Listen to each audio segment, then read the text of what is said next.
Hi friends, మా చెట్టు చూడండి ఎన్ని మామిడికాయలు ఉన్నాయో. మీ దగ్గర ఎంతమందికి మామిడి చెట్లు ఉన్నాయో అయితే కామెంట్ సెక్షన్లో కామెంట్ చేయండి. వీడియో ఎవరైతే చూస్తున్నారో వాళ్ళ ఇంట్లో మామిడి చెట్లు ఉంటే డెఫినెట్గా కామెంట్ సెక్షన్లో కామెంట్ చేయండి.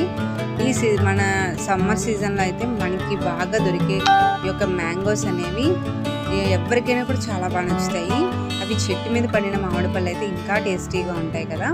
ఇప్పుడైతే నేను చెట్టు మీద ఉండే మామిడి పళ్ళని అయితే మీకు చూపిస్తున్నాను. ఈ 4 మామిడి పళ్ళు అయితే ఇప్పుడే కోసానండి. చాలా చాలా బాగున్నాయి కదా. చూసారా ఎంత కలర్ఫుల్గా కనిపిస్తున్నాయో. వీటిని ఏం మామిడి పళ్ళు అంటారో తెలియదు కానీ వీటిని అయితే ఎప్పటి నుంచి అయితే కాస్తున్నాయి. దీన్ని అయితే నేను గింజన్నంతో అయితే తింటానండి. మీరు ఎంతమంది గింజన్నంతో మామిడి పళ్ళు నంచుకుంటారనేది కామెంట్లో కామెంట్ చేయండి. నాకైతే చాలా బాగా నచ్చుతుంది. నేను కోసిన మామిడికాయలన్నీ కూడా ఇలా గింజన్నంతో అయితే తింటున్నాను. మీరు కూడా నచ్చితే